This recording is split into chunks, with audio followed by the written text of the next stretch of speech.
नमस्कार दोस्तों, आप सभी का स्वागत है हमारे अचंभित पॉडकास्ट में। Spoken English, personality development and communication skill के एक जाने पहचाने नाम आशीष सर, जो कि चित्तौड़गढ़ में एक टाइटेनियम एजुकेशन संस्था के डायरेक्टर हैं। तो सर, आपको हमारे अचंभित पॉडकास्ट में आकर कैसा लग रहा है? सही बताऊँ तो मुझे लग रहा है सुपर कैलिफ्रेजिलिस्टिक एक्सपिएलिडोशियस। तो ये क्या था सर? इसका मतलब होता है बहुत अच्छा लग रहा है, बहुत शानदार लग रहा है। और मैं आपको थैंक्स कहना चाहता हूँ कि ये पॉडकास्ट उन सभी युवाओं को सीख देगा। लाइक कुछ न कुछ उनको सीखने को मिलेगा, जो आपके प्लेटफॉर्म के माध्यम से जुड़े हैं। और आगे उनको बढ़ने में, करियर में उनको ग्रोथ मिलने के लिए कुछ न कुछ बेनिफिट ज़रूर मिलेगा यहाँ से। तो सर, आपने इंग्लिश टीचिंग की शुरुआत कैसे की और कब की? एक्चुअली योगेश जी, मैंने इंग्लिश टीचिंग की शुरुआत की थी 2010 में, 2010 में। मैंने बीटेक कंप्लीट करा था। इंजीनियरिंग कंप्लीट करने के दौरान मुझे ऐसा लगा कि इंग्लिश एक ऐसा फील्ड है जहां हमको मतलब कई स्टूडेंट्स को हमने देखा है कि बहुत सारे स्टूडेंट्स केवल इंग्लिश की वजह से अपने करियर में स्टक हो जाते हैं, चाहे वो इंजीनियर्स हो या किसी भी फील्ड को। इंटरव्यू में सेलेक्ट नहीं हो पाते हैं, बहुत सारी प्रॉब्लम्स आती। तो इस वजह से मुझे ऐसा लगा कि मुझे भी इस फील्ड में जाना चाहिए और कुछ न कुछ करना चाहिए युवाओं के लिए। जी। और 2010 में शुरुआत की थी हमने। तो सर, इंग्लिश बोलने में क्या बैरियर्स है और किन कारणों से हम इंग्लिश नहीं बोल पाते हैं? देखिए, अगर इंग्लिश के बारे में अगर हम बात करें, तो इंग्लिश को मेनली 2 पार्ट में हमने डिवाइड कर रखा है। एक तो सब्जेक्ट होता है, जो आपने स्कूल्स में, कॉलेजेस में जो भी पढ़ा था, जो पढ़ते हैं, वो एक सब्जेक्ट है। और यहाँ हम बात कर रहे हैं लैंग्वेज के बारे में। लैंग्वेज में हमें बहुत सारी चीज़ों का ध्यान रखना और बहुत सारे बैरियर्स भी आते हैं, जिनको हम रुकावटें कहते हैं। उसमें सबसे पहली चीज़ है वोकैब्युलरी, सेकंड है आपका प्रोनंसिएशन, थर्ड है हेजिटेशन, ग्रामर, एटमॉस्फेयर, ऐसे बहुत सारे बैरियर्स हैं। इनके सॉल्यूशंस भी हैं। लाइक किसी भी लैंग्वेज को जब आप सीखते हैं तो उसमें सबसे इंपॉर्टेंट है वोकैबुलरी। अगर आपके पास वर्ड्स नहीं है तो आप क्या बोलेंगे। नंबर 2 पे आता है प्रोनाउंसिएशन, उच्चारण।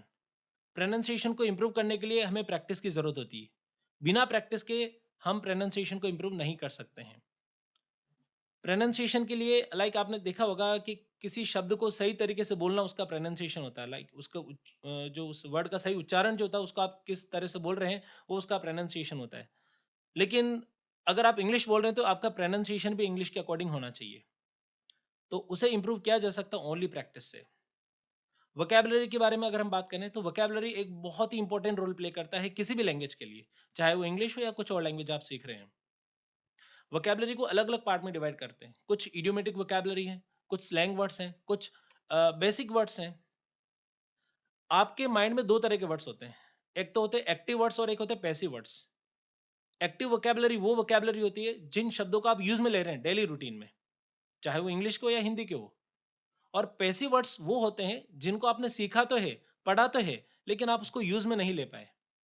और जब हम यूज़ में लेने की अपॉर्च्युनिटी हमको मिलती है तो उस समय हम सारी चीज़ें मिस कर देते हैं। वो सारी पैसिव वर्ड्स होते हैं। तो अगर हमें वोकैबुलरी को इम्प्रूव करना है तो पैसिव वर्ड्स को भी यूज़ में लेने की ज़रूरत है। नंबर 3 पे जो आता है ग्रामर। ग्रामर एक लैंग्वेज का एक बैरियर है। कई स्टूडेंट्स, कई लर्नर्स ये सोचते हैं कि अगर हम केवल ग्रामर सीख लेंगे तो हमें इंग्लिश बोलना आ जाएगा, तो ऐसा नहीं है। ग्रामर नो डाउट ज़रूरी है लैंग्वेज के लिए, लेकिन केवल ग्रामर से ही हम बोलना नहीं सीख सकते हैं। और अगर आप ग्रामर भी सीख रहे हैं तो ग्रामर सीखने का तरीका एक व्यवहारिक तरीका होना चाहिए, प्रैक्टिकल वे होना चाहिए। When you speak in Hindi, जब आप हिंदी में बोलते हैं या जब आप इंग्लिश में बोलते हैं, किसी भी लैंग्वेज में जब आप बोलते हैं, तो आपके माइंड में किसी ग्रामर का कोई भी रूल नहीं आता एक्चुअली। आप डायरेक्टली बोल देते हैं। इसके पीछे कारण क्या है? Practice, practice, practice. और भी इसमें बहुत सारे बैरियर्स हैं like atmosphere, yes sir, hesitation. मैं यही वाला था कि एटमॉस्फेयर का भी एक बहुत बड़ा वो रोल रहता है। तो हम लोग कैसे इस एटमॉस्फेयर को बनाएँगे, अगर हमें इंग्लिश देखिए, सीखनी है तो? एटमॉस्फियर और हेजिटेशन ये 2 चीज़ें हैं। अब सबसे पहले मैं आपको बात करता हूँ एटमॉस्फियर के बारे में आपने पूछा है। तो एटमॉस्फियर मिलता नहीं, हमें बनाना पड़ता है। हुँ। हम सोचे कि हमसे आगे चल के कोई इंग्लिश में बात करेगा तो हम इंग्लिश में बात कर लेंगे। लेकिन अगर आप इंग्लिश लर्नर हैं, अगर आप इंग्लिश लर्नर हैं अगर आप इंग्लिश लर्नर हैं, तो उस केस में आपको किन चीज़ों का ध्यान रखने की ज़रूरत है? आपको एनवायरनमेंट खुद क्रिएट करना होगा। आपको बोलने की शुरुआत करनी पड़ेगी। जैसे आपने हिंदी कैसे बोलना सीखा? एनवायरनमेंट से सीखा, वो एनवायरनमेंट हम कैसे क्रिएट करेंगे? आपके आस-पास जो भी फ्रेंड्स हैं, अब थोड़ा-सा मैं आपको आउट ऑफ ट्रैक जाके कहना चाहूँगा इसमें कि कई बार हम ऐसा कहते हैं कि सर हमारे घर पे इंग्लिश का माहौल नहीं होता ना, इसलिए हम इंग्लिश नहीं बोल पाते हैं। एक्चुअल में किसी के घर पे इंग्लिश का एनवायरनमेंट नहीं होता है। इवन मेरे घर पे भी इंग्लिश का एनवायरनमेंट नहीं है। लेकिन जहाँ नीड है वहाँ आपको इंग्लिश बोलनी होगी। तो उसके लिए हमें एनवायरनमेंट कैसे आएगा? एनवायरनमेंट आएगा आपके सर्कल से। आपके साथ में कौन बोलने वाला है, ये इंपॉर्टेंट है। आपको कहीं-कहीं पार्टिसिपेट करना होगा, चाहे वो इंस्टीट्यूट हो, आपका फ्रेंड सर्कल हो और ये भी प्रैक्टिकली ये भी पॉसिबल नहीं हो पाएगा कि आप सुबह से लेके शाम तक किसी व्यक्ति से इंग्लिश बात करें। हाँ, हाँ, सही। वो बाकी बोलेंगे अंग्रेज बन रहा है तू तो यहाँ हाँ, बड़ा। एक्चुअली यही होता है। तो हमें क्या करने की ज़रूरत है कि लाइक एक आप टाइम डिसाइड कर लो कि मुझे ये आधा घंटा डेली जो भी हम बात करेंगे इंग्लिश में करेंगे, तो एक एटलीस्ट आप एटमॉस्फेयर को क्रिएट कर सकते हैं। दूसरा आजकल आप देख रहे होंगे कि बहुत सारी चीज़ें सुनने से भी हम सीखते हैं। Like when you listen the English videos, when you listen English songs, news वगैरह आप सुने तो उससे भी बहुत सारी चीज़ें इम्प्रूव होती है। सर, अधिकतर लोग इंग्लिश बोलने से डरते क्यों हैं? हेजिटेशन, डर, यही कारण है उनमें। और ये क्यों डरते हैं उसके देखो इंसान का सबसे बड़ा रोग क्या सोचेंगे लोग? कोई लोग सोचे या ना सोचे हम पहले सोच लेते हैं कि यार अगर मैं गलत ग्रामर बोल गया तो लोग मेरी हँसी नहीं कहीं मेरी हँसी तो ना उड़ाएँगे। मेरे शब्द गलत हो गए तो क्या कहेंगे लोग? तो आपको पहले तो ये दिमाग से निकालना है कि लोग हमारे बारे में क्या सोचेंगे और अगर सोचे तो सोचने दो। At least they have time for thinking about you. आप उन लोगों को आपके बारे में सोचने का टाइम तो है। हेजिटेशन को, घबराहट को खत्म करने का, उसको रिमूव करने का एक ही इलाज है, एक ही ट्रीटमेंट है। जिस कार्य को करने से डर लगता है उसकी शुरुआत करनी पड़ेगी। आपको बोलने से डर लगता है, एक बार बोलो। आप बोलेंगे तो आपका डर ऑटोमेटिक कम होता जाएगा। जब तक शुरुआत नहीं करेंगे, आपका डर कम नहीं होगा। इसका एक सिंपल एग्जांपल लेता हूँ मैं। मान लो किसी को स्टेज फ़ियर है। वो पहली बार स्टेज पे जाएगा, उसे बहुत डर लगेगा। उसके माइंड में बहुत सारे पॉइंट्स आएँगे, यार मैं कैसे बोलूँगा? बहुत लोग सारे क्या सोच रहे हाँ, होंगे? ओवरथिंकिंग कर लेगा वो बहुत। हुँ। लेकिन जब वो फर्स्ट टाइम स्टेज पे जाएगा, सेकंड टाइम उसी स्टेज पर गया, थर्ड टाइम गया, फोर्थ टाइम गया, वो अगर बार-बार एक कंटिन्यूअसली जाने लग जाएगा स्टेज पर, तो उसका उसका फ़ियर खत्म डर, होना। फ़ियर ऑटोमैटिक कम होता जाएगा। इसका और कोई सॉल्यूशन नहीं है। इसका और कोई सॉल्यूशन नहीं है। If you have any problem, if you have any hesitation from anything, then you have to start doing that work. Sir, किसी भी लैंग्वेज को सीखने के लिए क्या ज़रूरी है? किसी भी लैंग्वेज को सीखने के लिए देखिए जब आप चाहे वो इंग्लिश हो या कोई और लैंग्वेज हो, अगर हम बात कर रहे हैं इंग्लिश के बारे में, तो लिसनिंग, स्पीकिंग, रीडिंग, राइटिंग ये चारों सेक्शंस बहुत ज़रूरी है। कोई भी लैंग्वेज हो, आप मैं इंग्लिश की ही बात नहीं कर रहा हूँ, अगर कोई व्यक्ति हिंदी भी सीखना चाहता है, जो अलग कंट्री से है और उसको हिंदी बोलना सीखना है, तो उसे भी LSRW listening, speaking, reading, writing in चारों सेक्शंस पर फोकस करना होगा। आप जब कहीं किसी और कंट्री में जाके आप पढ़ाई करने के लिए जाते फर्दर स्टडीज़ के लिए, तो आपने देखा होगा डेल्फ, आइल्स इनके जो एग्ज़ाम्स होते हैं उसमें भी LSRW के टेस्ट होते हैं, इनके एग्ज़ाम्स होते हैं। तो listening, speaking, reading and writing ये चारों ही सेक्शंस बहुत इंपॉर्टेंट है जब आप कोई भी नई लैंग्वेज को सीखते हैं। अब इस लिसनिंग, स्पीकिंग, रीडिंग, राइटिंग में 2 इनपुट का कार्य करते हैं और 2 आउटपुट का कार्य करते हैं। लिसनिंग और रीडिंग दोनों ही इनपुट का काम करते हैं। कई लर्नर्स ऐसे होते हैं जो बोलते हैं सर हमें इंग्लिश बोलना तो आता है लेकिन जब हम मूवीज़ वगैरह देखते हो तो इंग्लिश समझ में नहीं आती है। तो आप थोड़ा-सा इसको देखेंगे, कई लोगों को इंग्लिश बोलना आता है लेकिन समझ में नहीं आती। मेरे पास कई सारे स्टूडेंट ऐसे आते हैं सर हमें समझ में आती है लेकिन बोलना नहीं आता है। हुँ, लेकिन हुँ, बहुत हुँ। सारे स्टूडेंट ऐसे भी हैं बहुत ज़्यादा होता है ये जिनको लोग, समझ में तो आ रहा है लेकिन बोलना नहीं आ रहा और बोलने कुछ नहीं स्टूडेंट का, ऐसे भी हैं जो बोल पाते हैं लेकिन समझ नहीं पाते। समझ नहीं और पाते। किस लेवल की इंग्लिश नहीं समझ पाते हैं, वो कोई हॉलीवुड मूवी चल रही है, हुँ। इंग्लिश की न्यूज़ चल रही है, आप क्रिकेट मैच देख रहे हैं, कमेंट्री इंग्लिश में चल रही है तो वो they are able to speak in English, they can speak in English but they are not able to understand the English. ये प्रॉब्लम होती है। तो इसीलिए हमें इनपुट को बढ़ाना पड़ेगा। इनपुट कैसे बढ़ेगा? लिसनिंग से और रीडिंग से। आप ज़्यादा से ज़्यादा सुने, एटलीस्ट आपके मेमोरी के अंदर, आपके माइंड में बहुत सारे शब्द जाएँगे। आप ज़्यादा से ज़्यादा रीड करें। आपने एक सुना होगा कि good leaders are good readers. जो हुँ। अच्छे-अच्छे लीडर्स होते हैं, वो अच्छे रीडर्स होते हैं। लीडर्स का मतलब नेताजी ही नहीं, लीडर्स का मतलब किसी भी फील्ड का व्यक्ति हो सकता है वो। चाहे वो बिज़नेस टाइकून हो, स्पोर्ट्स फिगर हो, एक्टर हो, एक्ट्रेस हो, पॉलिटिशियन हो, कोई भी हो, डॉक्टर हो, कुछ भी हो। उनकी एक कॉमन हॉबी है, मेरी भी ये हॉबी है रीडिंग करने की। कुछ न कुछ पढ़ते रहें आप। When you read something when you read something आपके माइंड में कुछ न कुछ इनपुट तो ज़रूर जाएगा।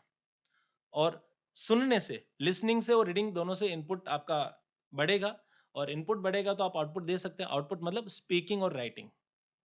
राइटिंग और स्पीकिंग दोनों ही लिसनिंग और रीडिंग से आता है। आप वही लिखते हैं आप वही बोलते हैं, आप वही लिखते हैं, आप वही बोलते हैं जो आपको आता है। और आता कैसे है? सुनने से और पढ़ने से बहुत कुछ आता है हमको, राइट? लिसनिंग से और रीडिंग से हमें आता है, और उसी चीज़ को आप आउटपुट दे सकते हो, लाइक राइटिंग और या स्पीकिंग के माध्यम से। सर मैं हमने स्कूल में भी इंग्लिश पढ़ी है, मगर हम बोल क्यों नहीं पाते हैं? बोलते नहीं इसलिए। एक्चुअली जब आप कोई भी लैंग्वेज को बोलते हैं, हम इसलिए नहीं बोल पाते हैं क्योंकि वो हमारी प्रैक्टिस में नहीं है। कई बार हम वो एक सब्जेक्ट की तरह रह गया। आपने अभी कहा सर हमने स्कूल में इंग्लिश पढ़ी है। देखो वहाँ पर भी आपने इंग्लिश को पढ़ा है, एज़ अ सब्जेक्ट आपने उसको सीखा है। आपने उसको इम्प्लीमेंट नहीं करा। जब तक आपका इन्वॉल्वमेंट नहीं होगा, जब तक आप पार्टिसिपेट नहीं करेंगे किसी भी लैंग्वेज को बोलने में, तब तक वो लैंग्वेज प्रैक्टिस में नहीं आएगी। तो अगर आपको लैंग्वेज को बोलना सीखना है तो यू हैव टू प्रैक्टिस। आप छोटे-छोटे सेंटेंसेस को आप इंग्लिश में बोल सकते हैं और उन पर प्रैक्टिस करें। तो एक अच्छा मैसेज आएगा, सॉरी एक धीरे-धीरे स्पोकन आएगा। बिना प्रैक्टिस के कुछ भी पॉसिबल नहीं है। कई बार होता है हाँ यार ये चीज़ें हमें आती है, लेकिन आने से कुछ नहीं होता, आपको बोलना आता है या नहीं आता ये इम्पोर्टेंट है। स्पोकन में इस बहुत सारी चीज़ें बहुत इम्पोर्टेंट है, आपकी प्रैक्टिस सबसे इम्पोर्टेंट है। हमारे सेंटर पे हम इसी चीज़ पर फोकस करते हैं, MSP, maximum speaking practice, MSP maximum sentence practice. Written में भी ज़्यादा से ज़्यादा सेंटेंस होते हैं, और MSP maximum speaking practice, speaking का भी हम प्रैक्टिस ज़्यादा से ज़्यादा स्पीकिंग की प्रैक्टिस भी हम करवाते हैं। सर पब्लिक स्पीकिंग का डर कैसे दूर करें? अगर आप में कॉन्फिडेंस आएगा तो पब्लिक स्पीकिंग का डर भी दूर हो सकता है। और कॉन्फिडेंस आता है नॉलेज, प्रैक्टिस और क्लैरिटी से। पहले तो नॉलेज होना चाहिए जिस कंटेंट पर आप बोल रहे हैं, बाद में उसको प्रैक्टिस करना ज़रूरी है और क्लैरिटी होना ज़रूरी है। तो इससे कॉन्फिडेंस आएगा, और कॉन्फिडेंस है, फिर आपको डर नहीं लगेगा, हेजिटेशन नहीं लगेगी, चाहे वो सामने कितने ही लोग हो। और दूसरा, आपको एक छोटे ग्रुप से शुरुआत करनी पड़ेगी। आप 500 लोगों के 500 लोगों के सामने आप स्टेज पर जाकर बोल रहे हो, उससे पहले एक बार 10 जनों के सामने आप बोलें एक बार इंग्लिश में। तो धीरे-धीरे प्रैक्टिस से चीज़ें इंप्रूव होगी और आपको एक छोटे ग्रुप से शुरुआत करनी पड़ेगी। सर अभी आपने बोला कि हमें सुनना चाहिए, सीखना चाहिए। तो आप ये बोल रहे हैं कि हम इंग्लिश के वीडियोज़ देख के भी हम इंग्लिश सीख सकते हैं? बिल्कुल सीख सकते हैं। एक बेसिक लर्निंग के लिए इंग्लिश के वीडियोस ठीक है। शॉर्ट रील्स वगैरह आप देखेंगे तो इट्स ओके। लेकिन अगर आपको प्रॉपर वे में सीखना है तो we have to go for एक स्ट्रक्चर्ड जो गाइडलाइंस होती है उसे हमें फॉलो करना होगा। एक स्ट्रक्चर्ड गाइडलाइंस जो होती है उसे हमें फॉलो करना होगा। चाहे वो एक सेंटर पर जाकर आप सीख रहे हैं या फिर किसी भी यूट्यूब पे जो बड़े वीडियोस आते हैं उनसे भी हम सीख सकते हैं। लेकिन मैं फिर से कह रहा हूँ, हम सीख सकते हैं। आपका इन्वॉल्वमेंट वहाँ पर भी नहीं है। इन्वॉल्वमेंट कैसे आएगा? जब तक आप बोलेंगे नहीं, आपका इन्वॉल्वमेंट कैसे होगा? अगर आपको स्पोकन सुधारना है, if you want to improve your spoken, then वहाँ आपको बोलना ही होगा और कोई ऑप्शन ही नहीं है। और जहाँ आपको पार्टिसिपेशन मिल रहा है, जहाँ आपका इन्वॉल्वमेंट है, वहाँ आप बोलना सीख सकते हैं। वीडियो से हम सीख ज़रूर सकते हैं, लेकिन आप स्पीक कितना कर रहे हैं, ये इम्पोर्टेंट है। सर हम भी चित्तौड़ से और आप भी चित्तौड़ से हैं, मगर आप में बहुत सारा बदलाव है। तो आपको ऐसा क्यों लगा कि मुझे इंग्लिश सीखनी चाहिए, बोलनी चाहिए और ऐसी आपने जब क्लासेस लगाई थी, तो आप इसके पीछे आपका क्या देखिए योगेश जी, योजनाएँ मैं थी? बताना चाहता हूँ एक्चुअली इंग्लिश को लेकर हमारे मन में, या फिर हमारे हम जब स्कूल्स में कॉलेजेस में पढ़ते थे उस समय स्टूडेंट्स के मन में बहुत बड़ा डर था लैंग्वेज को लेकर। इंग्लिश की ग्रामर में सब्जेक्ट में तो मार्क्स लेकर आ जाते थे, लेकिन बोल नहीं पाते थे। और करियर में सबसे बड़ी रुकावट है इंग्लिश। करियर की ग्रोथ आपकी आपकी जो करियर की ग्रोथ है वो केवल इंग्लिश की वजह से रुकी हुई है।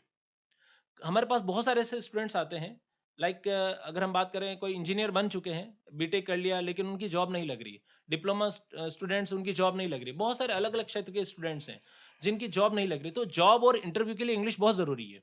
तो इसीलिए मेरा ये मानना है कि इंग्लिश गारंटी नहीं देता, लेकिन ये एक अपॉर्चुनिटी है और इससे पॉसिबिलिटीज़ बढ़ जाती है। आप जब कोई भी चीज़ आप कहीं जॉब के लिए अप्लाई करें, तो अगर आपके पास इंग्लिश है तो एक अपॉर्चुनिटी, मतलब पॉसिबिलिटीज़ बढ़ जाएगी आपके लिए। सर हमारी मातृभाषा हिंदी है, मगर हम हमें इंग्लिश क्यों सीखनी चाहिए? योगेश जी, हमारी मातृभाषा हिंदी है। मेरी हिंदी भी बहुत अच्छी है और आपकी भी हिंदी भी बहुत अच्छी है। हिंदी अच्छी होनी ही चाहिए। ये हमारी मदर टंग है, मातृभाषा है।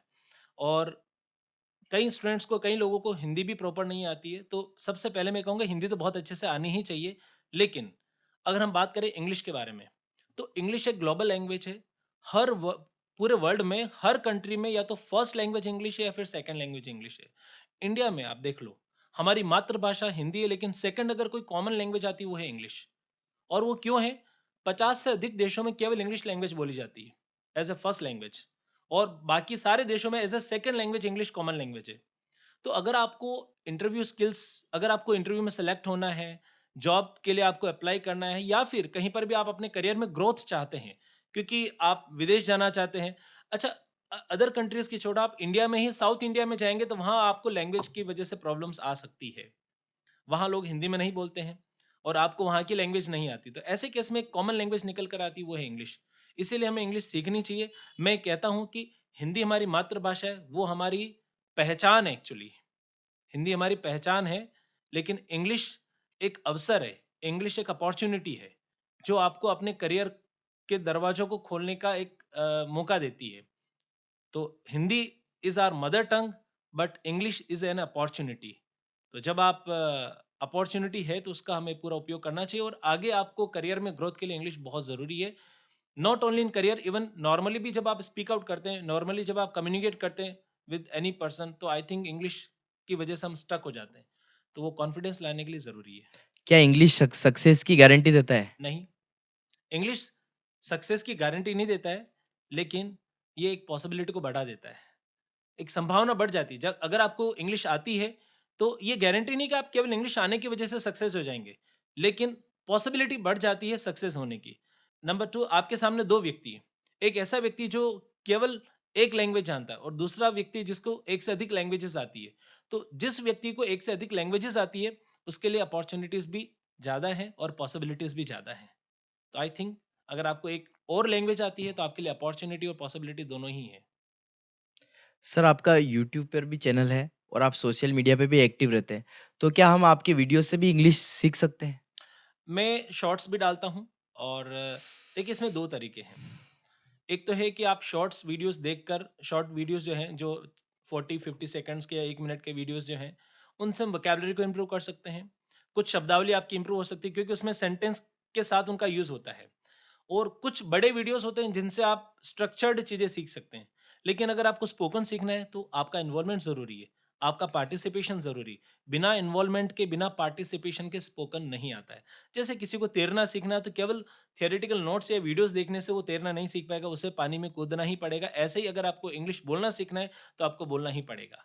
Without involvement, without participations, you can't learn spoken. Personality development के लिए क्या करना चाहिए?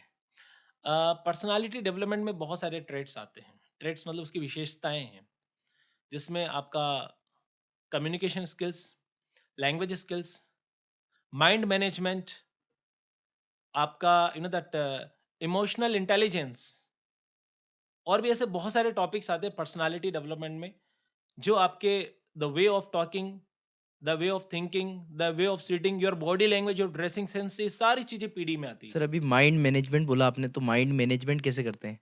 एक्चुअली ये बहुत बड़ा टॉपिक है योगेश जी, मैं आपको शॉर्टेस्ट वे में क्लियर करने की कोशिश करूंगा। Yes sir. अगर हम बात करते हैं पर्सनालिटी डेवलपमेंट में माइंड मैनेजमेंट टॉपिक के बारे में, तो माइंड मैनेजमेंट हर चीज से जुड़ा हुआ है, चाहे वो लैंग्वेज हो, या आपका कार्य क्षेत्र हो, या कुछ और हो। अगर हम बात करें माइंड के बारे में, तो मेनली 3-4 तरह के माइंड होते हैं। Conscious mind, subconscious mind, super conscious mind and unconscious mind. जब आप किसी कार्य को पहली बार करते हैं, जैसे अभी हम बात कर रहे हैं, इस समय आपका कॉन्शियस माइंड एक्टिव है, आप मेरी बात को ध्यान से सुन रहे हो। इस समय जो आपका माइंड कार्य कर रहा है, उसे हम कॉन्शियस माइंड कहते हैं। लेकिन जब किसी कार्य को आप बार-बार करते हैं, आपने किसी काम को एक बार करा, दूसरी बार किया, तीसरी बार किया, आपने बार-बार किया, तो वो रिपिटिशन होके, मतलब प्रैक्टिस होके आपके सबकॉन्शियस माइंड में जाके स्टोर हो जाएगा। And subconscious mind is the like subconscious mind जो एक स्टोरेज की तरह है। फॉर एग्जांपल, हमारे यहाँ बहुत सारे स्टूडेंट्स आते हैं और वो पहली बार हेजिटेट होते हैं, सर हमें क्या बोलना चाहिए इंग्लिश में। वो फर्स्ट टाइम गलतियाँ करते हैं, सेकंड टाइम उसी चीज़ को वापस बोलते हैं, थर्ड टाइम बोलते हैं, फोर्थ टाइम बोलते हैं। बार-बार जब उस चीज़ को स्पीकिंग में लेकर आते हैं, तो वो उनके सबकॉन्शियस माइंड में चली जाती है, प्रैक्टिस में आ जाती है। एक छोटा बच्चा, आपकी बात करें, आपने जब पहली बार कार चलाना या बाइक चलाना सीखा था, तो क्या आप एक ही बार में सीख गए थे क्या? नहीं। आपने पहली बार साइकिल चलाना सीखा था, तो आपका पेडल की तरफ ध्यान था और हैंडल को आपने बैलेंस कर रहा था। आपने फर्स्ट टाइम साइकिल चलाया, तो आपका पूरा ध्यान साइक्लिंग पर था, ना कि आप बात करते-करते सीख गए। उस समय जो आपका माइंड कार्य कर रहा है, वो कॉन्शियस माइंड है। लेकिन जब आपने 10 से 15-20 बार साइकिल चला ली, तो वो कार्य आपका कौन से माइंड में चला गया? सबकॉन्शियस माइंड में। सबकॉन्शियस। और subconscious mind is more powerful than your conscious mind. Subconscious mind cannot जज what is right what is wrong for you, लेकिन कॉन्शियस माइंड तो जज कर सकता है ना.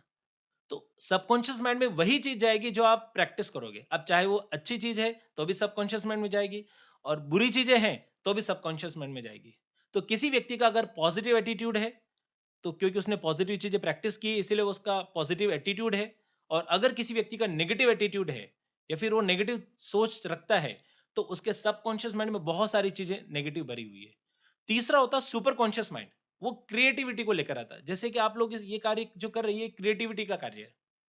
क्रिएटिव माइंड बहुत सारी चीजें डेवलप करता है. इनोवेशन के बारे में आपने सुना होगा. बहुत सारे हम आविष्कार करते हैं, इन्वेंशंस करते हैं. तो ये सुपर कॉन्शियस माइंड के अंदर आता है. और एक होता है अनकॉन्शियस माइंड. आप कुछ टाइम के बाद में चीजें भूल जाते हैं, फिर वापस याद नहीं आती. वो सब अनकॉन्शियस माइंड में चली जाती है. अनकॉन्शियस माइंड बोलते हैं अवचेतन मन. हिंदी में हम इसको अवचेतन मन कहते हैं. हम कई बार एग्जाम से पहले प्रिपेयर होके जाते हैं ना, यार मैंने ये पढ़ा तो था, भूल गया. तो भूल गया मतलब कौन से माइंड में गया? वो अनकॉन्शियस अनकॉन्शियस माइंड में. माइंड में. और अगर याद है तो कौन से माइंड में? वो सबकॉन्शियस माइंड में. और इस समय जो आप कर रहे हो वो कौन सा माइंड है? कॉन्शियस माइंड है. ये एक बहुत मतलब बड़ा टॉपिक आपका है. सिंपली ये कहना है कि हम जितनी प्रैक्टिस करेंगे उतना हमारा माइंड एक्टिव होगा, एग्जैक्टली. और वो स्पोकन इंग्लिश पे भी लागू लागू होता है. अगर हम जितनी इंग्लिश बोलेंगे उतना हम उस फियर को ख़त्म कर पाएंगे, और हम आगे मतलब बोल पाएंगे इस चीज़ को. एग्जैक्टली उसका रीजन है. योगेश जी अगर हम बात करेंगे, मैंने भी बात बताया, आप किसी चीज को बचपन से बोल रहे हैं तो मतलब आपके सबकॉन्शियस माइंड में हिंदी आप बचपन से बोल रहे हैं तो सबकॉन्शियस माइंड में आपकी हिंदी है, तो आपको हिंदी बोलने में कोई डर नहीं लगता है. लेकिन अगर आप किसी नई लैंग्वेज को सीख रहे हैं तो उसको भी आपको बार बार बोलना पड़ेगा, प्रैक्टिस में लेकर आना पड़ेगा, चाहे वो इंग्लिश हो या कोई और सब्जेक्ट हो. मैं आपसे एक क्वेश्चन पूछना चाहता हूँ, आप मुझे रिप्लाई देंगे. 2+2 कितना होता है? 4. ये कहाँ से आई इन्फॉर्मेशन? आपने भी कैलकुलेट किया क्या? नहीं किया. ये आपके सबकॉन्शियस माइंड से इन्फॉर्मेशन निकल कर आई. लेकिन अगर मैं थोड़ा सा डिफिकल्ट क्वेश्चन पूछूंगा मैथ्स का, मत तो पूछना. हो सकता है आप मैथ्स स्टक का हो जाए. क्वेश्चन मत पूछना. हाँ. हो सकता है आप स्टक हो जाए. उसका कारण क्या है? कि सबकॉन्शियस माइंड में वो चीज स्टोर नहीं है. क्या मैं आपको कुछ प्रैक्टिकल एग्जांपल्स देना चाहता हूँ. मान लो आप कहीं रात को अकेले अंधेरे रास्ते से जा रहे हैं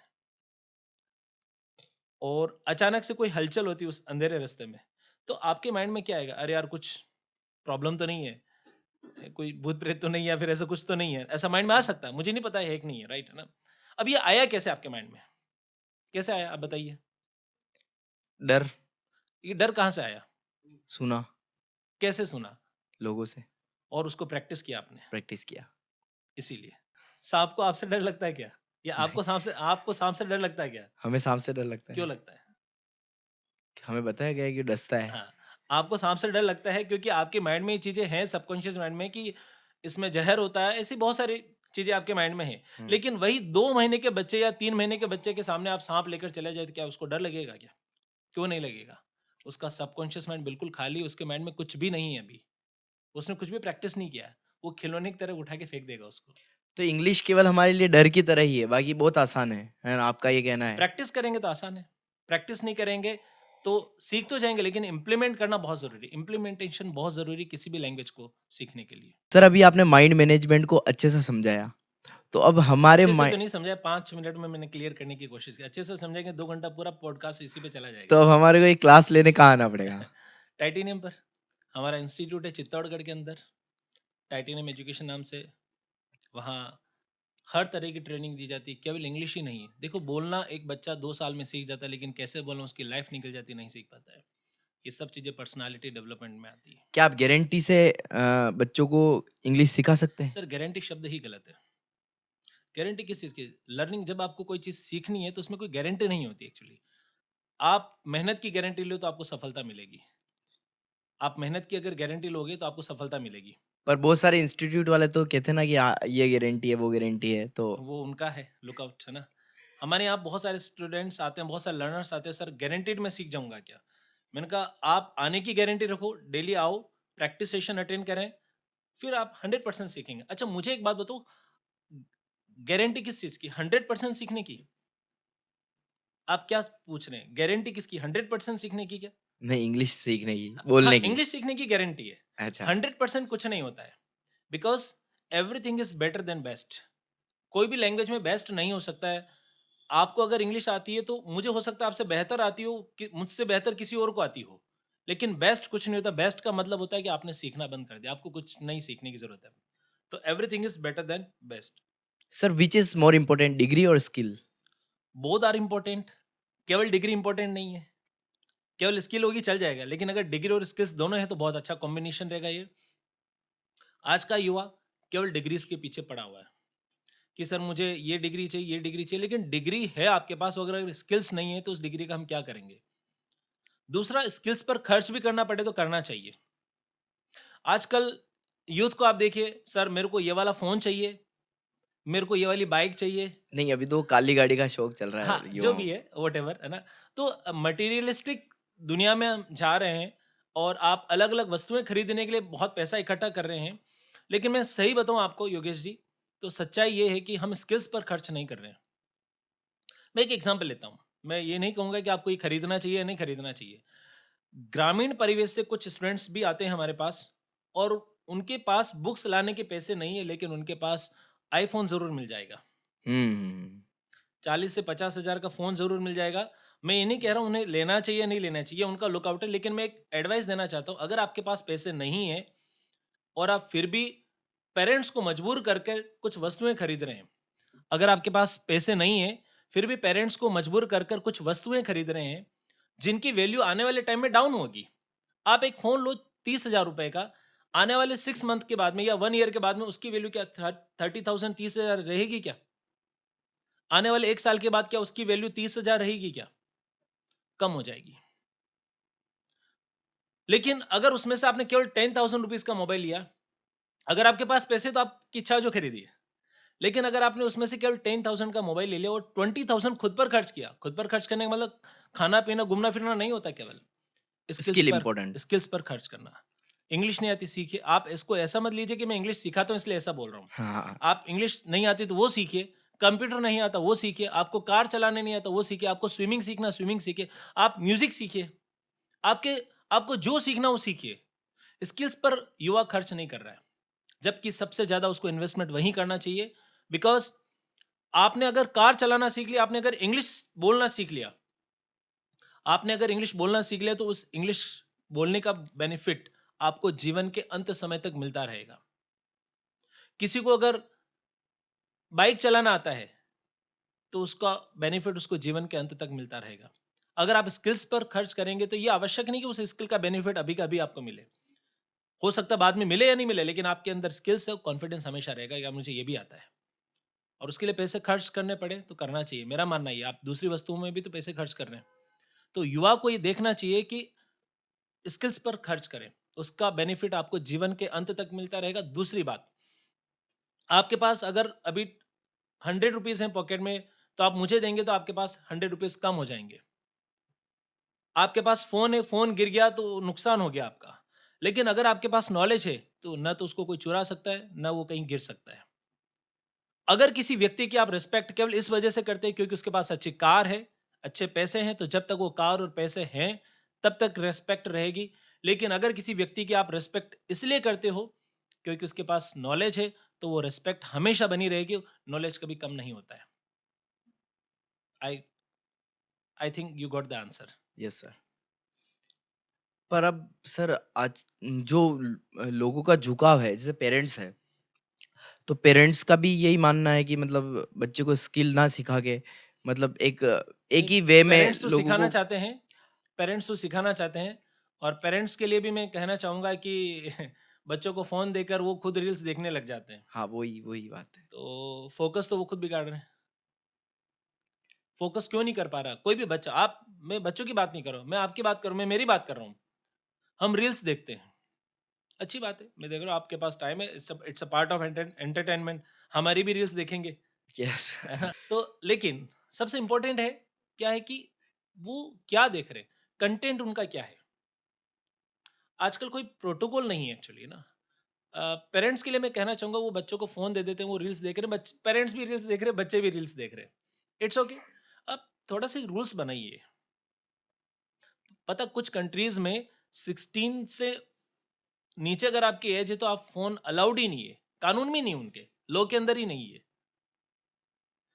दूसरी बात, अगर आप उनको फ़ोन दे रहे हैं तो क्या दे रहे हैं, उनका एक्सेस आपके पास होना चाहिए। सर आज का युवा ना तो पढ़ाई पर फ़ोकस कर पा रहा है पूरी तरीके से, ना ही वो अपनी स्किल पर फ़ोकस कर पा रहा है। इसके बारे में आप क्या कहना चाहेंगे?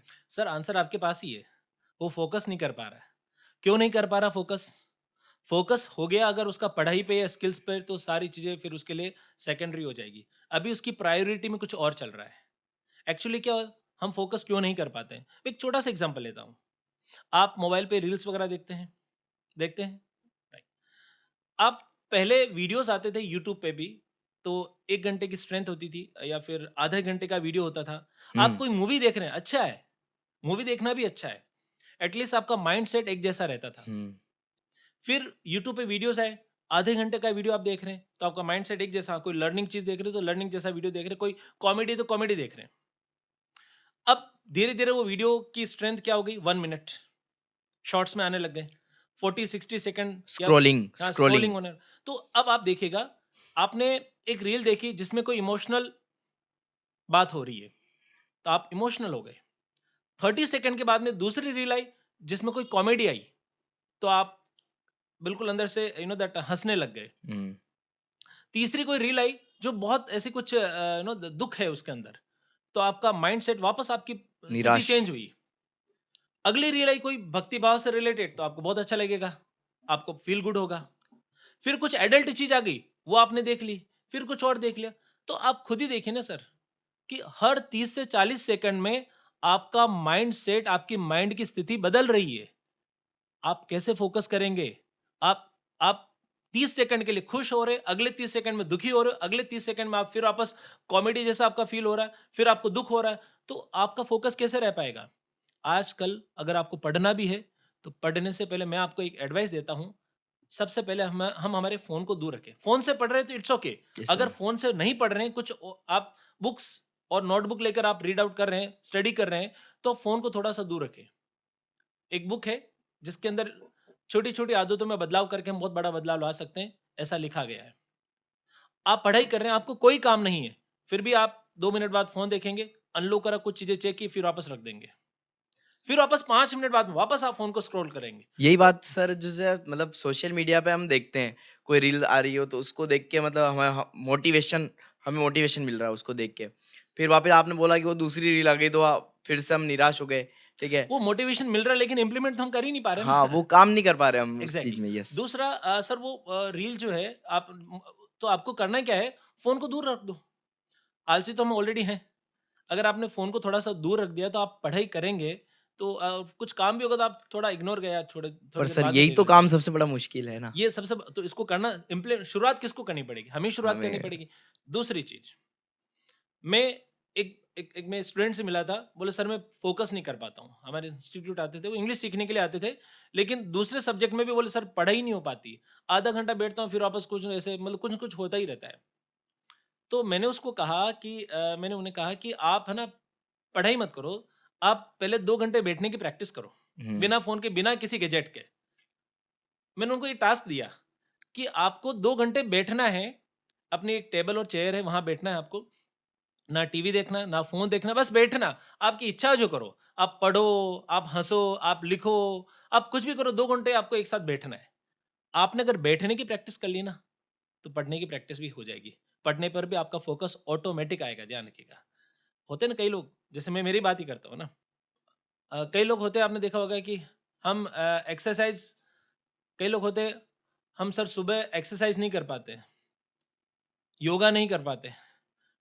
तो उन्हें योगा और एक्सरसाइज़ तो बाद में करना है, पहले एक सबसे इम्पोर्टेंट चीज़ करनी वो है, सुबह जल्दी उठना और घर से निकलना है। हुँ। अगर आप सुबह जल्दी उठ के घर से निकल गए मतलब 90% काम तो आपका हो गया, अब 10% एक्सरसाइज़ हो जाएगी वो बाद में जाके। तो सबसे इम्पोर्टेंट क्या है? शुरुआत करना, बाद में चीज़ें हो जाती हैं। तो सर आपके इंस्टीट्यूट पर आप बोलना कैसे सिखाते हैं स्टूडेंट को? अ, देखिए ये एक प्रैक्टिकल स्ट्रैटेजी रहती है ना? जितना मैंने आपको पहले भी कहा इन्वॉल्वमेंट और पार्टिसिपेशन बहुत ज़रूरी है। हम हमारे इंस्टीट्यूट पर जब कोई स्टूडेंट आते हैं इंग्लिश सीखने के लिए, तो पहले उनको टॉपिक्स वगैरह क्लियर करवाए जाते हैं, उनको प्रैक्टिस करवाई जाती है, 2-2 का ग्रुप बनाया जाता है, एक स्टूडेंट क्वेश्चन पूछता है, दूसरा उसका रिप्लाई देता है, फिर बड़े ग्रुप्स में उनको पार्टिसिपेट करवाया जाता है, स्टेज प्रेज़ेंटेशन होता है। आप देखेंगे तो इन सभी एक्टिविटीज से इनडायरेक्टली स्टूडेंट का या लर्नर का कॉन्फिडेंस बिल्ड होता है, और अगर कॉन्फिडेंस बिल्डअप हो गया फिर दिक्कत नहीं आती, और आप रिजल्ट देख सकते हैं कि जो हमारे स्टूडेंट यहाँ से निकले बहुत अच्छे अच्छे क्षेत्र में कार्य कर रहे हैं, और आज उनमें बहुत अच्छा कॉन्फिडेंस है। सर, ग्रामीण परिवेश से आने वाले विद्यार्थियों को ज़्यादा परेशानी आती है? नहीं, ऐसा नहीं है, एक्चुअली उन्हें परेशानी आती है, सभी को आती है, वो है ना, केवल ग्रामीण परिवेश से आए ऐसा हम नहीं कह रहे हैं। जो शहर के स्टूडेंट्स हैं, इवन जो इंग्लिश मीडियम स्कूल्स में पढ़ते हैं, वो भी कहाँ इंग्लिश में बोलते हैं, they don't speak in English. So actually आप बोल रहे हैं सर, ग्रामीण परिवेश से स्टूडेंट्स जो आते हैं उनमें प्रॉब्लम आती है कि थोड़ा सा एक एक्सेंट का वो रहता है, बाकी वो इम्प्रूव कर लेते हैं। और प्रॉब्लम सभी को आ सकती है, ग्रामीण का हो शहर को, ये मैटर ही नहीं करता, ध्यान रखना। मैं खुद भी एक ग्रामीण परिवेश से आता हूँ, एक गांव से ही निकला हुआ हूँ। सर, ये प्रोनाउंसिएशन और एक्सेंट में क्या डिफरेंस है? किसमें? प्रोनाउंसिएशन। पहले तो प्रोनाउंसिएशन नहीं होता, ये प्रोनाउंसिएशन होता है, उच्चारण सही होना चाहिए। हुँ, योगेश जी, प्रोनाउंसिएशन अपने आप में एक अलग चीज़ है और एक्सेंट अलग चीज़ है। प्रोनाउंसिएशन बोलने का जो उच्चारण होता है उसे हम उच्चारण। प्रोनाउंसिएशन कहते हैं। इसमें प्रॉब्लम्स ये आती है, कोई भी स्टूडेंट हो, बहुत सारे साइलेंट वर्ड्स होते हैं इंग्लिश के अंदर भी, तो कहाँ कौन सा लेटर साइलेंट करना वो हमें पता नहीं होता, हुँ, और हुँ, उसको हुँ, इम्प्रूव हुँ, किया जा हुँ, सकता है, इट्स नॉट डिफिकल्ट। हुँ, हुँ। लेकिन एक्सेंट एक दिन में इम्प्रूव नहीं हो सकता है। जैसे हम बहुत सारे गाने सुनते हैं उसमें साइलेंट वर्ड आते हैं, है ना? और वो स्पीड गाने से में बोलते इंग्लिश हैं के ब सॉन्ग्स में तो आते हैं, हुँ, हिंदी के हुँ। में, हिंदी वाले हाँ, सॉन्ग्स में भी आते हैं। हाँ, बिल्कुल, तो बिल्कुल। हिंदी का तो हमें नॉलेज होता है, हुँ। लेकिन इंग्लिश में भी बहुत सारे वर्ड साइलेंट होते हैं, प्लस बहुत सारी चीजें ऐसी होती है जिनका उच्चारण हमें पता नहीं होता। पहले तो we have to know the right pronunciation of a particular word. जैसे अभी आपने प्रोनाउंसिएशन बोला, वो प्रोनाउंसिएशन नहीं, प्रोनाउंसिएशन होता है। दूसरा एक्सेंट, ये बिल्कुल अलग है। एक्सेंट प्रोनाउंसिएशन से अलग कैसे है? एक्सेंट का मतलब होता है बोलने का वे, आप कैसे बोल रहे हैं। The way of speaking is called accent. जैसे आप हमारे भारत के अलग अलग हिस्सों में जाएंगे, साउथ इंडिया में जाओ आप, गुजरात से कोई व्यक्ति है, राजस्थान का कोई व्यक्ति है, आप किसी भी व्यक्ति से 2 मिनट बात करते हैं, वो हिंदी में बात कर रहा है आपसे, फिर भी आपको उसके बोलने के वे से पता चल जाएगा कि बंदा वहां का है। कैसे? यही होता है अयो एक्सेंट। रामा! हाँ, हाँ, यही होता है एक्सेंट, राइट। अच्छा। तो बोलने के तरीके से पता चल जाएगा आपको कि ये बंदा कहाँ का है। This is called accent in simplest language. तो सर, अभी आपने एक्सेंट के बारे में बताया, तो क्या हमें बहुत सारी ढेर सारी किताबें पढ़नी अरे पड़ेगी? सर, बुक्स पढ़ने के लिए थोड़ी एक्सेंट है। एक्सेंट को सीखने के लिए बुक्स पढ़ने की जरूरत नहीं है। मैं आपको एक प्रैक्टिकल एग्जांपल देकर बताता हूँ। अभी मैं आपसे हिंदी में बात कर रहा लेकिन आपको थोड़ा सा आइडिया लग जाएगा कि ये एक्सेंट कहाँ का है। अभी आपको समझ में आ रहा है, नहीं आ रहा है? बरोबर। बरोबर। अभी ये जो बरोबर शब्द बोला जाता है वो किधर बोला जाता है? गुजरात में। ये अभी गुजरात में मैं हिंदी बोल रहा हूँ, लेकिन एक्सेंट कौन सा है? गुजराती राइट। आइयो, समझ में आया नहीं आया? आया। अभी ये हिंदी बोल रहा हूँ लेकिन एक्सेंट क्या है? साउथ का। साउथ का है। ये एक्सेंट होता है जी। सर, बहुत सारे लोग बोलते हैं कि हमारे घर पर इंग्लिश सीखने का माहौल नहीं है, तो क्या वो इंग्लिश सीख सकते हैं? बिल्कुल सीख सकते हैं। सर, माहौल किसके घर पे होता है इंग्लिश से?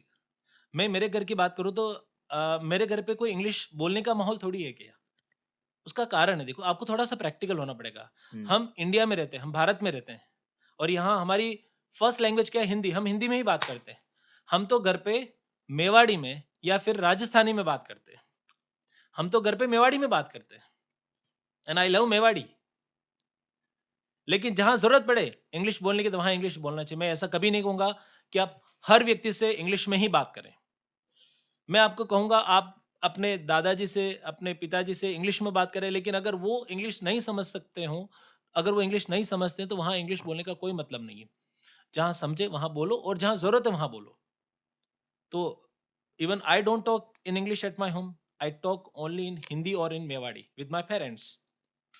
ये अभी आपने बात की, वो मैंने ऐसा देखा भी है कि मैं क्या है कि एक स्कूल में गया था, तो वहाँ पे काउंसलर बैठी हुई थी, तो उनके दादाजी किसी बच्चे के दादाजी आए हुए थे। तो अब उनके स्कूल में रूल है कि इंग्लिश में बात करना, मगर वो वहाँ पे समझ नहीं पा रही कि इन दादाजी से कैसे बात करनी। तो वो इंग्लिश में बात कर रही थी और दादाजी को समझने में दिक्कत आ रही थी। तो इसे हम योगेश जी बोलेंगे कम्युनिकेशन स्किल्स की प्रॉब्लम है। अब मेरी बात सुनिएगा, मेरी बात समझिएगा आप, है ना? हुँ, हुँ। कम्युनिकेशन स्किल्स का मतलब ये कभी नहीं होता कि आप इंग्लिश में ही बोलें। कम्युनिकेशन स्किल्स का मतलब होता है कि आपको अच्छे से बातचीत करना आना चाहिए। एक एग्जाम्पल से मैं आपको क्लियर करता हूँ। सपोज कोई लर्नर या फिर कोई व्यक्ति किसी कंपनी में कार्य करता है, उसे अपनी कंपनी में अपने सीनियर से बात करने के लिए उसे इंग्लिश की नीड है, तो उसे कौन सी लैंग्वेज आनी चाहिए? इंग्लिश। इंग्लिश। उसके सीनियर ने उसे कहा कि आपको इस प्रोग्राम को एग्जीक्यूट करना है और उससे पहले आप अपने कलीग्स के साथ डिस्कस करें। अब वह उस प्रोजेक्ट के बारे में अपने कलीग्स के साथ डिस्कस कर रहा है, तो उस वो कौन सी लैंग्वेज में बात कर रहा है? हिंदी में। हिंदी में। लेकिन जब उस प्रोजेक्ट को वह एग्जीक्यूट करेगा और वहां पर सब लेबर टाइप के सारे लोग हैं, क्या वहां हिंदी या इंग्लिश से काम चलेगा? अगर वहां वो वे लोग राजस्थानी समझते हैं, मेवाड़ी समझते हैं, हमें उस समय उनसे मेवाड़ी या राजस्थानी में ही बात करना होगा। और यही होती कम्युनिकेशन स्किल्स। किसी एक लैंग्वेज से आप हर जगह काम नहीं निकाल सकते। अपने सीनियर से बात करना है, इंग्लिश की नीड है, इंग्लिश में बात करो। उस चीज को अपने दोस्तों के साथ डिस्कशन करना है, अपने कलीग्स के साथ डिस्कशन करना है, हिंदी में कर सकते हैं। एग्जीक्यूट कर रहे हैं, वहां पर अगर आपको राजस्थानी की जरूरत है तो राजस्थानी में बात करें। आप उनसे अगर इंग्लिश में बात करेंगे तो आपका केमिस्ट्री मैच नहीं होगी। आप उनको कंफर्ट जोन में ही भी मतलब आप वो आपके कंफर्ट जोन में नहीं आ पाएंगे, ध्यान रखिएगा। Yes, yes. इसीलिए कम्युनिकेशन स्किल्स का मतलब ये होता है कि आप जैसा देश वैसा वैसा भेष। फेस। सर, फेलियर को कैसे फेस करें? Failure is the first step of your success. Failure is the first step of your success. Failure बुरा नहीं, फेलियर बहुत अच्छा है और हमें बहुत कुछ सिखाता है। फेलियर होगा तभी आपको सफलता के बारे में पता चलेगा, उसका एहसास होगा कि सफलता कैसी होती है। तो सर, आपके अकॉर्डिंग सफलता कैसे होती है? उस पर भी हम आते हैं। सफलता मतलब success. Success is not a destination, it is also journey. कैसे? I explain you. Failure failure जो होता है वो दैट हमें बहुत कुछ सिखाता है। हमें ये पता चलता है कि हमें हमारी कहाँ कौन सी कमी रह गई है, हमें और क्या प्रैक्टिस करने की ज़रूरत है, हमें और कहाँ मेहनत करने की ज़रूरत है। तो फेलियर इतना कुछ सिखाता है हमें। और फिर नए नए एक्सपेरिमेंट आप करते हैं तो फेलियर से तो और सीखने को मिलता है। मुझे एक बात बताओ, सक्सेस से क्या सीखने को मिलता है? कुछ नहीं मिलता है। सक्सेस से केवल ये था, हाँ हम सक्सेसफुल हो गए, that's all। आदमी को घमंड आ जाता है सक्सेस हो से। सकता है, बिल्कुल घमंड आ सकता है। तो फेलियर से कभी घमंड नहीं आता। फेलियर से हमें सीखने को मिलता है। और सक्सेस की डेफिनेशन एक ही है, it is not a destination, it is a journey. What is success? Success क्या होती है? आप क्या सोचते हैं कि मैं पर्टिकुलर ये इस पोस्ट पर चला गया, फिर ये पद मुझे मिल गया, मैं ये बन गया तो सक्सेसफुल हो जाऊंगा? बिल्कुल हो सकते हैं, आप उस लेवल तक सक्सेसफुल हैं। पर उसके आपको आगे अगर आगे और जाना है तो आपके लिए वापस नए चैलेंजेस हैं, नई चुनौतियां हैं और उनको फेस करना होगा आपको। तो ये कोई जर्नी नहीं, आप कहीं पहुंचने के बाद में भी कहीं नहीं पहुंचते हो, यही सक्सेस है। लेकिन आपको चलते रहना है और आपको एक पर्टिकुलर डेस्टिनेशन पर जाकर अगर आप रुक गए हो तो इसका मतलब आगे आपके पास कोई चुनौतियां नहीं है और ऐसा संभव नहीं होता है। आप देखो किसी भी बड़े व्यक्तित्व को देखो, बिजनेस टाइकॉन हो या फिर किसी भी फील्ड के किसी भी व्यक्ति को देखो, क्या वे लोग कार्य नहीं कर रहे हैं? वे लोग भी काम कर रहे हैं। अगर वो ये मानते हैं कि हम सक्सेसफुल हो चुके हैं तो उन्हें कार्य करने की आवश्यकता ही नहीं है। सर, बहुत सारे लोगों में स्किल होती है, मगर फिर भी स्टेज पर जाने से डर लगता है। देखिए, यहाँ 2 चीज़ें ज़रूरी है। आपने कहा उनमें स्किल्स तो होती है, फिर भी स्टेज पर जाने से डर लगता है, तो स्किल के साथ में विल पावर का होना भी बहुत ज़रूरी है। स्किल्स और विल दोनों काम करती है। अब स्टेज पर आप जा रहे हैं और आपको डर लग रहा है, इसके पीछे 2-3 कारण हो सकते हैं। या तो कंटेंट नहीं है आपके पास, नॉलेज की कमी हो सकती है, नॉलेज है तो इट्स ओके। या फिर लैंग्वेज प्रॉब्लम हो सकती है। और अगर लैंग्वेज भी ओके है, नॉलेज भी है, तो फिर तीसरी और सबसे इंपॉर्टेंट है वो है प्रैक्टिस नहीं है आपकी। तो आपको एक बार शुरुआत करनी पड़ेगी। और अगर नॉलेज नहीं तो नॉलेज आप गेन करें और फिर उसको आप इम्प्लीमेंट करें, फिर प्रैक्टिस करें, then you will go on the stage, तो आपको इतना प्रॉब्लम्स नहीं आएगा। और एक बार आप शुरुआत कर देंगे ना तो आपको कभी दिक्कत नहीं आएगी। आप भी इस चीज़ को नोटिस करिएगा। आपको मुझे अगर मैं अगर आपको कहूँ कि आपको किसी बहुत बड़े व्यक्तित्व से मिलना है, तो आपके माइंड में बहुत कुछ चीज़ें चलेगी। हेजिटेट होंगे, यार मैं क्या मिलूँगा, क्या कहूँगा, क्या कहूँगा? है ना? बहुत मैं किसी व्यक्ति विशेष का नाम नहीं लूँगा, लेकिन कोई बहुत बड़े पद वाले व्यक्ति से आपको मिलना है, तो आपको डर लगेगा, थोड़ा हेजिटेट हो सकते हैं आप, कि यार मैं क्या प्रोटोकॉल है, हमें बहुत सारी चीज़ों का ध्यान रखना है। लेकिन आप फर्स्ट टाइम गए, आप उनसे मिले और उन्होंने आपको कहा कि आपको 10 दिन बाद मुझे वापस मिलना है। सेकंड टाइम जब जाएँगे आप धीरे-धीरे तो डर क्या खत्म वो होगा। डर उतना ही रहेगा, थोड़ा कम होगा, कम हो जाएगा। थर्ड टाइम, फोर्थ टाइम वो डर धीरे-धीरे कम हो जाएगा। अगर आपको स्टेज पर जाने से डर लगता है तो एक बार जाना ही पड़ेगा। पहले तो आपको नॉलेज होना चाहिए। नॉलेज होना चाहिए, लैंग्वेज स्किल्स अच्छी होनी चाहिए, प्रैक्टिस होनी चाहिए और क्लैरिटी होनी चाहिए। ये चारों चीज़ें क्लियर है, प्रिपरेशन अगर नहीं है तो देखो फिर कोई भी हो, चाहे मैं ही क्यों ना हूँ, मुझे भी डर लगे अगर अगर मेरी तैयारी नहीं है। I have to prepare then I have to go on the stage. Preparation के बाद में स्टेज पर जाने से अगर डर लग रहा है तो उसमें आपको प्रैक्टिस करने की आवश्यकता है। आप 2-3 बार जाएँ, धीरे-धीरे वो डर कम होता जाएगा और एक छोटे प्लेटफ़ॉर्म से स्टार्टिंग करें। आप डायरेक्टली बहुत बड़े प्लेटफ़ॉर्म पे ना जाएँ, छोटे प्लेटफ़ॉर्म से स्टार्टिंग करें। क्या कोई बड़े पद पर भी है, उनको भी स्किल की ज़रूरत होती है? बिल्कुल ज़रूरत होती है और कई बार ऐसा होता है कि हम एक बहुत बड़े ओहदे पर चले जाते हैं, एक बड़े लेवल पर चले गए, आप एक बहुत अच्छी शख्सियत बन गए हो, लेकिन अगर आपने सीखना बंद कर दिया, तो आपको खुद को अच्छा नहीं लगेगा। अगर आप सीखते रहेंगे, तो आपको अंदर से मोटिवेशन मिलेगा। चाहे वो डॉक्टर्स हों, इंजीनियर्स हो, कोई एडमिनिस्ट्रेटिव पीपल हो, पॉलिटिशियन हो, टीचर्स हो, कोई भी हो। हमने हर क्षेत्र के लोगों को ट्रेनिंग दिया है, तो मेरा ये मानना है कि स्किल्स बहुत ज़रूरी है और स्किल्स अगर आप में होगी, तो आपके अंदर एक मोटिवेशन आएगा। बाकी आप अपना कार्य कर रहे हैं, लेकिन उसके अलावा अगर आप में स्किल्स हैं, तो आई think you will feel motivated. आपको अंदर से मोटिवेशन लगेगा। सर, यूथ आजकल बहुत ज़्यादा कन्फ्यूज़ रहते हैं कि उन्हें गवर्नमेंट जॉब में जाना चाहिए, प्राइवेट जॉब में जाना चाहिए या बिज़नेस करना चाहिए? देखिए, ये कन्फ्यूज़न पहले तो हमें 2 चीज़ों पर फ़ोकस करना होगा। सबसे पहले तो आप अपनी स्किल्स को पहचानें, आपके अंदर क्या स्किल्स है उसे देखिए। दूसरा, आपको क्या सही लगता है और सामने वाले की नीड क्या है? अगर मैं एक बिज़नेस की बात भी करूँ, आपको लगता है कि मुझे ये अच्छा लगता है तो मैं इसमें कुछ करूँ। लेकिन अगर वो नीड मार्केट में नहीं है तो वो बिज़नेस नहीं चलेगा। तो आपको नीड का देखना होगा सबसे पहली चीज़ तो। दूसरा जॉब के बारे में हम बात करें, प्राइवेट जॉब हो, गवर्नमेंट जॉब हो, जिस जॉब में जाना हमें जाना चाहिए, लेकिन उस लेवल की तैयारी ज़रूर होनी चाहिए, ना कि भेड़-चाल में जाना चाहिए। भेड़-चाल को इंग्लिश में बोलते हैं रेट रेस। रेट रेस में हमें नहीं लगना चाहिए। कई बार होता है कि आपको देख के मैंने फॉर्म भर दिया, मुझे देख के 10 जनों ने फॉर्म भर दिया, लेकिन तैयारी किसी की है नहीं। और फिर कोई पूछ रहे हैं तो हाँ जी, तैयारी चल रही है। लेकिन एक्चुअल में प्रिपरेशन है या नहीं, ये आपको देखना है।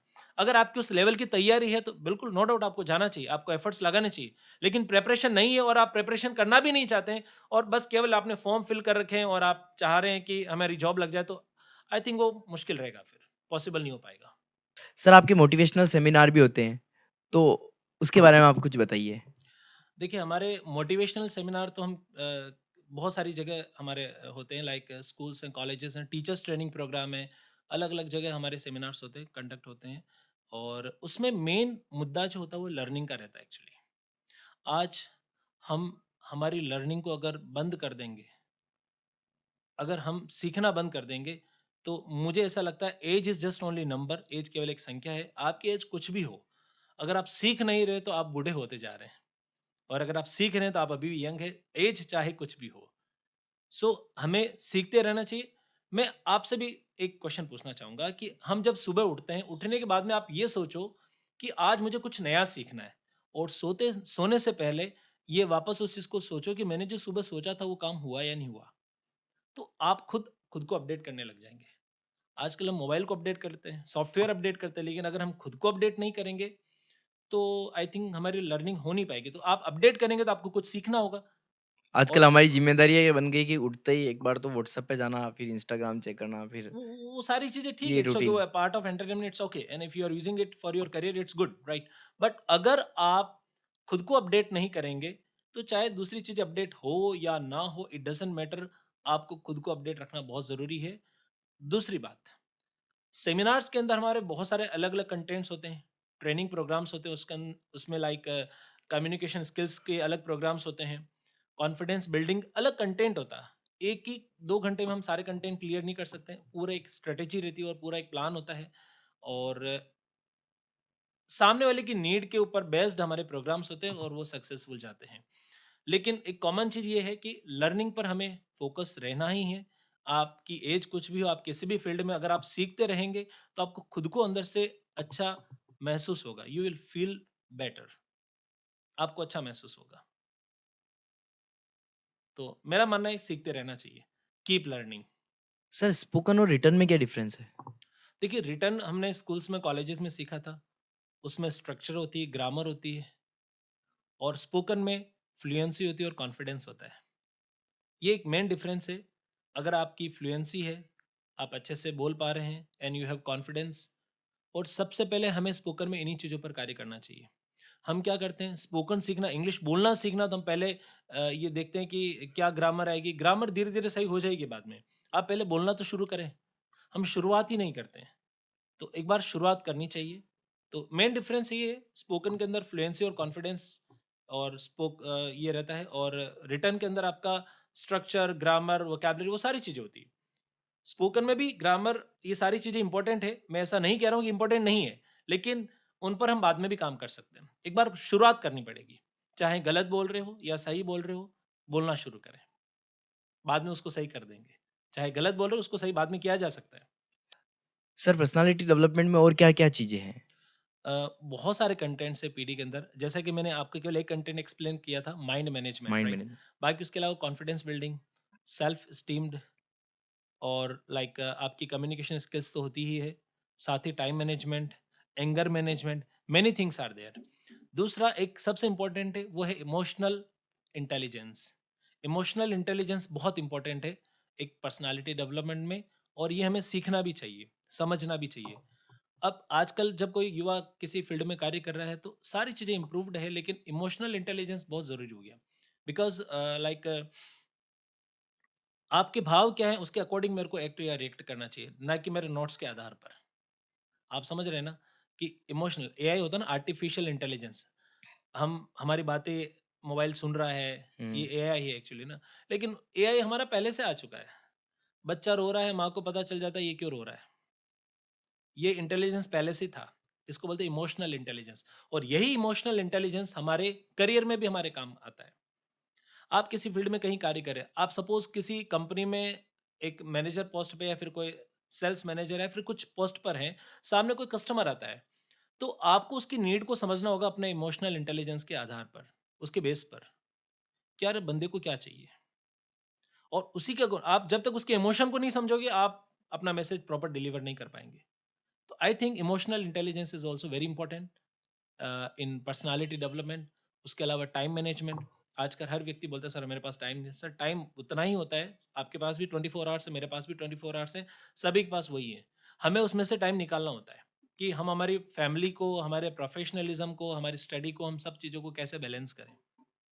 एंगर मैनेजमेंट की बात करें, गुस्सा ज़रूरी है। सही जगह गुस्सा आना भी चाहिए। मैं ऐसा नहीं कह रहा हूँ गुस्सा नहीं आना चाहिए, हुँ, हुँ। वो ज़रूरी भी है, और उस पर कई बार हमारा कंट्रोल नहीं होता है। लेकिन बिना मतलब के अगर हम किसी चीज़ की, हमारे सबकॉन्शियस माइंड में बहुत सारी चीज़ें भरी हुई है, और उसके बेस पर अगर गुस्सा आ रहा है, तो वो हमारे व्यवहार के लिए, हमारे एटीट्यूड के लिए सही नहीं होता है। सर आपने अभी पॉजिटिविटी की बात की, मगर हमें ज़्यादातर नेगेटिविटी आती है। अगर हम किसी भी फ़ील्ड पे जाते हैं, तो ये नेगेटिव सोच भारी कैसे रहती है? ओवरथिंकिंग की वजह से आप कुछ ज़्यादा ही सोच लेते हैं। हम कुछ कार्य कर रहे हैं, अगर वो बिगड़ जाता है, तो फिर हम सोचते हैं अगर ऐसा हुआ तो ऐसा हो जाएगा, ऐसा होता है ऐसा, मतलब आप सोचते ही जा रहे हैं। तो एक तो ओवरथिंकिंग सबसे बड़ा कारण है। दूसरा, मैंने आपको माइंड मैनेजमेंट के बारे में बताया था। अगर आपके सबकॉन्शियस माइंड में बहुत सारी नेगेटिव चीज़ें भरी हुई, तो वो नेगेटिव इन्फॉर्मेशन निकाल-निकाल के देगा, जैसे ऐसी कोई सिचुएशन आएगी। एक्चुअली आपको कोई कुछ पॉजिटिव कह रहा है या नेगेटिव कह रहा है, आपको सुनना है। काम किस पे करना है? जो आपके लिए सही है। कई बार ऐसा होता है कि दवाई कड़वी होती है, लेकिन सही वही होती है। डॉक्टर ने मीठा मना कर रखा है, लेकिन वो नुकसानदायक हो सकता है। हमको लगता है ना यार, मेरे को तो ये अच्छा लगता है, लेकिन आपके लिए अच्छा है या नहीं, इम्पोर्टेंट है। आपको क्या अच्छा लगता है, ये उतना इम्पोर्टेंट नहीं है करियर में, जितना आपके लिए अच्छा क्या है, ये इम्पोर्टेंट है। दूसरी बात, अगर हम बात करते हैं लाइक आप नेगेटिव सोच हमारे ऊपर कैसे हावी होती है, इसमें सबसे बड़ा कारण है, आप जो सुन रहे हैं उस पर क्या मनन करें, आप क्या सोच रहे हो, उस पर आपका थिंकिंग प्रोसेस क्या है, वो हमें देखना होगा। आपको किसी ने कुछ नेगेटिव कहा, आपने कुछ नेगेटिव देखा, आपने कुछ नेगेटिव सोचा, तो आपके मन में सब चीज़ें नेगेटिव ही आएगी। आपको किसी ने कुछ नेगेटिव कहा जैसे बुरा मत देखो, बुरा मत सोचो और बुरा हाँ, मत ये सुनो। जैसे आपने सुना होगा ये सारी चीज़ें, बुरा मत देखो, बुरा मत सोचो, बुरा मत कहो। आप बुरा, अच्छा, ठीक है, वो आप देख रहे हो, उसका मैसेज ये है कि आप बुरा देख रहे हो, लेकिन उसका इम्पैक्ट मन पर नहीं पड़ना चाहिए। किसी ने आपको कुछ अभद्र भाषा कह दी, आप उस चीज़ के बारे में बार-बार सोच रहे हो, तो आप उसको क्या कर रहे हो? प्रैक्टिस कर रहे हो। प्रैक्टिस कर रहे हैं। प्रैक्टिस करेंगे तो कौन से माइंड में जाएगा? सबकॉन्शियस माइंड में सबकॉन्शियस जाएगा। माइंड। आपकी जो राय है उसके बारे में वो नेगेटिव हो जाएगी। अब कानों का कार्य है सुनना, आँखों का कार्य है देखना। मैं किसी बहुत अच्छी जगह चला जाऊँगा तो मेरे चश्मे का जो लेंस का जो पावर है वो कम नहीं हो जाएगा और कुछ अलग देख लिया तो उससे कोई इंक्रीज़ नहीं हो जाएगा। These are the organs. Impact पड़ता है, इफ़ेक्ट जो पड़ता है वो हमारे मन पर पड़ता है, तो वो मन पे नहीं जाना चाहिए। आपको किसी ने कुछ कहा नेगेटिव कहा, इट्स ओके, आपने इस कान से सुनो और इस कान से निकाल दो। ये कहावत सुनी होगी आपने। इसका मीनिंग होता है कि कॉन्शियस माइंड से सुन रहे हो लेकिन उसको सबकॉन्शियस माइंड तक मत जाने दो। प्रैक्टिस में मत लाओ। प्रैक्टिस में लाओगे तो वो चीज़ें आपके माइंड में चली जाएगी और फिर बार-बार वही चीज़ें याद आएगी। तो आई थिंक इस तरह से हम इस चीज़ को रिप्लेस ज़रूर कर सकते हैं। कोई भी चीज़ नेगेटिव है, अगर आप ऑलरेडी सबकॉन्शियस माइंड में नेगेटिव चीज़ें हैं, तो आपको खुद को व्यस्त होना पड़ेगा, खुद को बिज़ी होना पड़ेगा। जितना ज़्यादा बिज़ी रहेंगे अच्छे कार्यों में या फिर आपके जो भी फ़ील्ड से रिलेटेड कार्यों में, तो आप नेगेटिव सोच ही नहीं पाएँगे। आपको टाइम ही नहीं मिलेगा नेगेटिव सोचने का। तो you have to be busy I think. लोगों में अब आजकल पेशेंस नहीं रहा है, तो क्या ऐसा कोई तरीका है जिससे जल्दी इंग्लिश सीखी जा सकती है? पेशेंस तो लाना पड़ेगा, वो पेशेंस है प्रैक्टिस करने का। अगर प्रैक्टिस करने का पेशेंस है, प्रैक्टिस आप अच्छी करते हैं, ज़्यादा टाइम देते हैं प्रैक्टिस को, तो प्रैक्टिस ज़्यादा है तो कम टाइम में आप सीख सकते हैं। प्रैक्टिस कम है तो टाइम ज़्यादा लगेगा। सर, सब कुछ सीखने के बाद स्टेज प्रेज़ेंटेशन के लिए क्या ज़रूरी है? सर, स्टेज प्रेज़ेंटेशन के लिए पहले कुछ स्किल्स हम में होनी चाहिए। कुछ बेसिक सी टिप्स दे रहा हूँ, ध्यान होना चाहिए। सबसे पहले आपका स्टैंडिंग स्टाइल कैसा है? आपके पास नॉलेज है, आपका कंटेंट तैयार है, अब कुछ नॉन वर्बल पार्ट पर फोकस करना है। वर्बल पार्ट और नॉन वर्बल पार्ट दोनों पर आपको फोकस करना है। Verbal it means spoken, non verbal it means your eye contact, आप कैसे खड़े हैं, how is your standing style. कई बार हम खड़े हैं, पॉकेट में हाथ डालकर खड़े हैं, this is not right way. अब आई कॉन्टैक्ट पर बात करें, आई कॉन्टैक्ट हमेशा पीछे से लास्ट वाली बेंच से स्टार्ट होना चाहिए। आप किसी भी सेमिनार हॉल में सेमिनार ले रहे हैं या सेमिनार दे रहे हैं, तो वहाँ पर आपको आई कॉन्टैक्ट कहाँ से स्टार्ट करना? पीछे। लास्ट से। हम क्या केवल आगे देखते हैं, तो आगे 4-5 जनों में हमारा आई कॉन्टैक्ट रहता है और हमारा रेंज सीमित रहता है। वही लोग हमारी बात बस सुनेंगे वही लोग भाई। फिर हमारे वो हुँ। कनेक्ट उतने ही लोग हो पाएँगे आपसे। तो आई कॉन्टैक्ट पीछे से स्टार्ट करें ताकि पूरा रेंज कवर हो, नंबर 1। नंबर 2, आपको स्टैंडिंग स्टाइल प्रॉपर रखनी। अगर आपका शॉर्ट प्रेज़ेंटेशन है लाइक 1 या 2 मिनट का है, तो एक जगह खड़े रह के आपको एक प्रॉपर तरीके से आपको स्टैंडिंग स्टाइल रखनी होगी। लेकिन अगर थोड़ा बड़ा प्रेज़ेंटेशन है, तो आपके बॉडी जेस्चर भी होने चाहिए उसमें। आप जैसे हाथ को ऐसे आपने रख रखा, अगर हाथ में माइक है तो माइक आपके पास में होना चाहिए, दूसरे हाथ से आप एक्सप्रेशंस दें। एक हाथ में माइक है, कई बार ऐसा होता है एक हाथ में माइक और दूसरा हाथ पॉकेट में है। कई लोग हाथ बांध कर बैठ जाते हैं, खड़े हो जाते हैं। तो this is not right way of good body language. Dressing sense should be perfect. आपका ड्रेस कोड, आपका बॉडी लैंग्वेज आप में कॉन्फिडेंस लाता है और 50% कॉन्फिडेंस तो यहीं से आता है। तो अगर आप पर्टिकुलर टाइप के इवेंट में, तो उसके अकॉर्डिंग आपका ड्रेसिंग सेंस भी होना चाहिए। क्या आपके इंस्टीट्यूट पर आप ये सब चीज़ें सिखाते हैं? बिल्कुल, ये सारी चीज़ें सिखाते हैं, प्रैक्टिकली सिखाई जाती है और आप हमारे यहाँ प्रेज़ेंटेशन स्किल्स के कुछ वीडियोज़ वगैरह या फिर आप हमारे यहाँ स्टूडेंट्स को देखेंगे तो जब वो प्रेज़ेंटेशन देते हैं, they are well dressed, they are well versed in spoken also as well as in presentation skills also. They don't have any fear. उनका डर खत्म हो जाता है। हो सकता है थोड़ा इंग्लिश ऊपर-नीचे हो सकती है उनसे। हुँ। इंग्लिश थोड़ा और बेटर बनने की ज़रूरत हो सकती है, लेकिन उनका डर खत्म हो जाता है और हम स्टेज प्रेज़ेंटेशन स्टार्टिंग से शुरू कर देते हैं, तो लास्ट में जाते-जाते उनका स्टेज प्रेज़ेंटेशन स्किल्स भी अच्छा होता है। उनमें स्टेज प्रेज़ेंटेशन की स्किल्स भी आ जाती है। दूसरा उनका कम्युनिकेशन स्किल्स और लैंग्वेज स्किल्स भी अच्छी हो जाती है and they are they become good और लास्ट में they become good speaker of English language. Sir, आपकी बातों से मैं काफ़ी मोटिवेटेड हूँ और आप हमारे यूज़र्स को लास्ट क्विक क्या संदेश देना चाहते हैं? मैं सभी व्यूअर्स को यही कहना चाहूँगा, never stop learning, always keep learning. हमेशा सीखते रहें, कुछ भी, चाहे इंग्लिश हो, कुछ और हो, कुछ भी सीखते रहें। दूसरी बात, spend your money on your skills. Priority हमेशा स्किल्स पर खर्च करने की रखें, ताकि वो स्किल्स आपके जीवन के अंत समय तक आपको उसका बेनिफिट देती रहेगी। आपका बहुत-बहुत धन्यवाद सर, आप हमारे यहाँ पधारे, अचंभित पॉडकास्ट में आए और हमारे युवाओं को मोटिवेट किया। धन्यवाद sir. Thank you so much Yogesh ji and मैं फिर से आपके सभी व्यूअर्स को थैंक्स कहना चाहूँगा और आपको थैंक्स कहना चाहूँगा और नो डाउट इस पॉडकास्ट के माध्यम से सभी युवाओं को बहुत कुछ सीखने को मिलेगा। वो पूरा देखेंगे, शॉर्ट्स देखेंगे तो भी उनको सीखने को ज़रूर मिलेगा और तो आपका अभी आपने बहुत माइंड मैनेजमेंट की बातें की और बहुत सारी बातें की, तो क्या आप चाहते हैं कि आपका पूरा पॉडकास्ट युवा देखे? बिल्कुल, मैं चाहता हूँ सभी युवा इस पूरे पॉडकास्ट को देखें। कुछ न कुछ सीखने को ज़रूर मिलेगा एंड ये आपने एक अच्छी शुरुआत की है ताकि लोगों में एक अच्छा मैसेज आएगा। मैं आपको और पूरी टीम को थैंक्स कहना चाहता हूँ। Thank you so much. Thank you sir.